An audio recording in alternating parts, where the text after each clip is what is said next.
she is in love with him, so I am going to sacrifice myself so that he can live, and unfortunately Jon's going to die too. I think Jorah's going to die protecting Dany, and I think Cersei's going to it'll be one of the guys for Cersei, so tally one over there. There you go. All right, Baelish. So of course he got killed last season at the very end.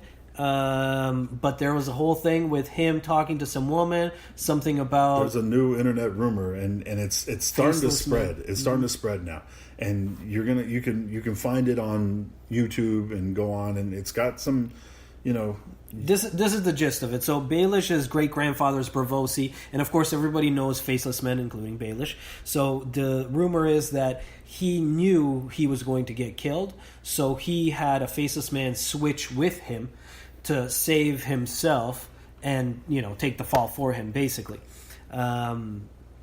Truth or no truth to this? That's the thing. Like, I could see it. Mm-hmm. Like, it'd be awesome. But then, what's the play now? Because he's burned all his bridges. Yeah, and I feel like he became a waste as soon as he sold Sansa to the Boltons. Because it's like, what's his plan now?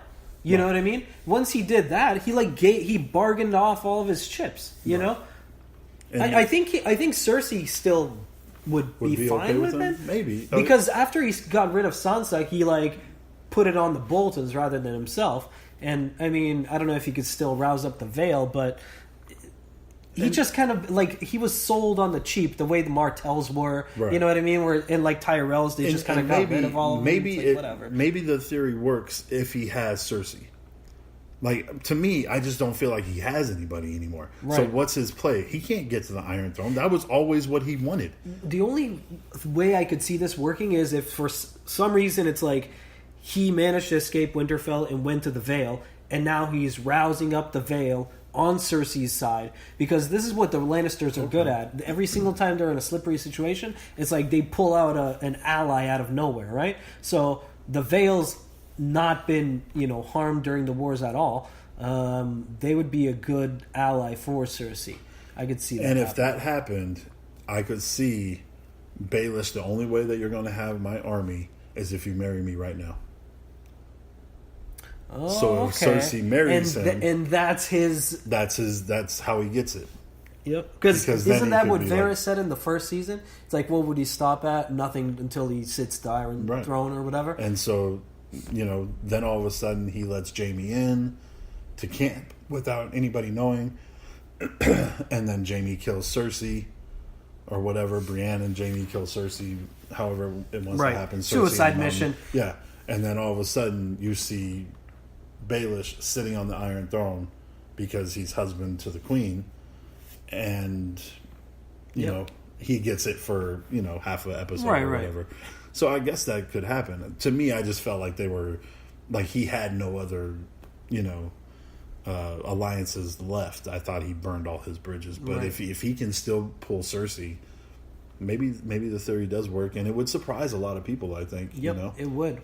Because it is a random scene. Like, we went back and we watched that one scene. And that one scene, the girl says, "Your time is up." He hands her something. Looks either like a paper or coin. Right. The Braavosi coin, like the one Arya. And then she bounced. Right. And it didn't make any sense. Right. Like, the scene didn't need to be in there. Right. It was a part of the, if you're wondering where it was where Arya was kind of following Baelish around and, seeing him interact with different people, and that was one of the places. Now, it could have just been like a messenger, who knows what. I mean, could have been anything, but like you said, it didn't need to be there, right? And what's that expression? Chekhov's gun. If the gun's there, it's meant to be used. So what's the point of the scene being there unless it means something? Exactly. And it's one of those things like, well, maybe she was just the one bringing the letter back that Sansa had wrote to about Ned, that the Lannisters made him that Arya finds later on in that same episode. It's one of those things like, okay, maybe that's what she did, but you start putting all the pieces together, and this theory can hold water, right? Especially now how you were putting it too, and if we can find this Baelish Cersei alliance to where, okay, I'm going to marry you right away. And if you're looking for surprises, that could be one for sure. That is a big surprise. Last character we haven't really talked about. It's old Sam. Samuel. Samuel. Alive or dead? Alive for sure.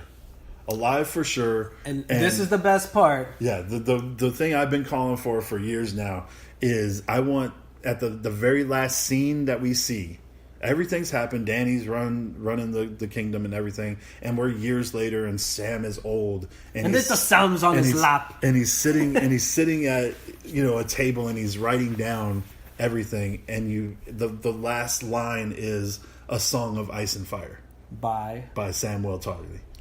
And the Maester of King's Landing or Winterfell or whatever. And that's how I want the show to end.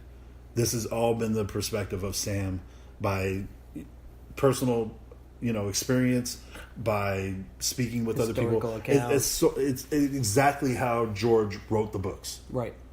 And that's how I want the last word to be. Mm-hmm. A Song of Ice and Fire. And then you cut the black. Right. And that would be amazing to me. That would be good, Pat. Right? All right, so this has been the preview episode of Season 8. We talked about all the characters. We talked about some predictions of who we think are going to live or die. We talked about a couple of theories that are floating out there. We're going to see if they come true. Please rate, comment, explore the podcast, Kings of Westeros from Blackjack Movies. It'll be up every Monday once the season starts. And we're looking forward to a solid 7 episodes to finish this thing out. It's Blackjack Movies. We're out.